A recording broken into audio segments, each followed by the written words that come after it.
अस्सलाम वालेकुम। मैं डॉक्टर कशान इब्न सीना institute of life science Chicago से। आज हम पढ़ रहे हैं वेब ब्रीडर मोल्टिंग। ठीक है, पोल्ट्री प्रोडक्शन का है ये टॉपिक, ब्रीडर मोल्टिंग। अच्छा, अब ब्रीडर को आपको पता है कि वो जो है वो परिंदे होते हैं जिनसे हम जो है वो अंडे, जिनके अंडों से हम जो चूज़े लेते हैं उसको हम फार्म्स के अंदर फॉर प्रोडक्शन यूज़ करते हैं, for layer and for broiler. So दो तरह के हमारे पास ब्रीडर आएंगे, एक लेयर ब्रीडर होंगे, एक ब्रायलर ब्रीडर होंगे। ये बेसिकली कह लो कि ये पेरेंट्स होते हैं किनके जो हम ब्रायलर खा रहे होते हैं, ये उनके इनके ही अंडर से वो चूज़े निकलते हैं जो हम ब्रायलर फार्म के अंदर डालते हैं, और जो बड़े होकर हमें गोश्त, या अगर लेयर फार्म में डालें तो बड़े होकर हमें अंडे प्रोवाइड करते हैं। सो इनकी मोल्टिंग मोल्टिंग वो प्रोसेस है क्या है जिसके अंदर जो है मुर्गियाँ अपने पुराने परों को गिरा कर नए परिंदों की नशोनुमा करती हैं। तो इस दौरान क्या होता है कि जो अंडा देना आर्जी तौर पर रुक जाता है, तौलीदी निज़ाम को एक दफ़ा वो आराम कर देता है और वो रिन्यू करता है जो भी चीज़ है उसके अंदर कमी हो चुकी। सो ब्रीडर हेल्थ में जो है मोल्डिंग को हम जो है वो क्या करते हैं, कंट्रोल तरीके से करवा जाते हैं, क्योंकि ये एक नॉर्मली स्लो प्रोसेस है। इसको हम कंट्रोल तरीके से करवाएंगे ताकि हमें जो है वो जल्दी भी मिले वापस अंडों की पैदावार, और उन अंडों का म्यार भी बेहतर है, क्योंकि यही अंडे जो है इन्होंने हैच करना होता है जाके, और इससे जो है वो चूज़ों ने निकलना होता है।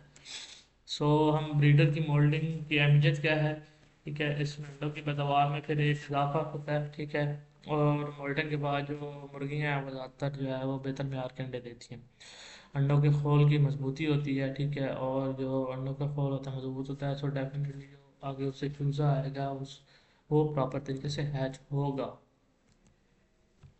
अब तौलीदी निज़ाम की बहाली जो है वो कैसे, कि ओवरी और ओविडक्ट को आराम मिलता है डेफिनेटली जब अंडे नहीं दे रही होगी, और फिर जब वो दोबारा फ़ाल होते हैं तो फिर क्या करते हैं, वो अच्छी कटकटी दिखाते हैं, ज़िंदगी के दौरान ही अंडा बढ़ जाता है, ठीक है। कि जब ये साइकिल्स की फॉर्म में जो है वो अंडे देती हैं, एक साइकिल होता है प्रोडक्शन, देन ये अंडे देना बंद करती हैं, मोल्टिंग करती हैं, देन उसके बाद नया प्रोसेस स्टार्ट होता है, उस प्रोडक्शन जो उसकी स्टार्ट होती है, फिर उसके अंदर अंडे देती है, ठीक है। सो इसका माशी फ़ायदा ये होता है कि किसान को ज़्यादा और बेहतर अंडे मिलते हैं, ठीक है, और उससे मुनाफा उनका बढ़ता है। अच्छा, ब्रीडर मोल्डिंग में जो है इसका हम मैनेजमेंट कैसे करते हैं।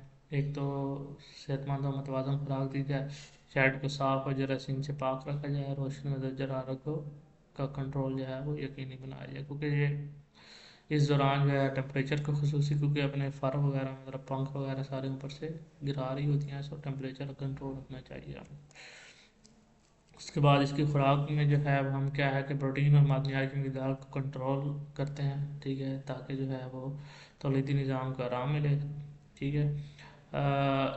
पहले तो ये था कि मुर्गियों को मुकम्मल तौर पर खुराक बंद कर दी जाती थी कि जल्दी मोल्टिंग कर लें वो, लेकिन अब जदीद तरीके में इनके एनिमल वेलफेयर की वजह से हम कहते हैं कि नहीं, ये गलत काम है, ठीक है। सो हम मकदार को कम करते हैं, बिल्कुल ख़त्म नहीं करते, ठीक है। और रोशनी के दौरानियों को हम कम कर देते हैं, ठीक है, क्योंकि कम रोशनी पे इनका जो तलीदी निज़ाम है वो गैर फाल हो जाता है, ठीक है। उसके बाद जो है हम इसकी रोशनी की दौरानियाँ बढ़ाकर दोबारा अंडे के हम देने के अमल को हम स्टार्ट करवा सकते हैं। पानी जो है हर वक्त दस्तयाब होना चाहिए, ठीक है।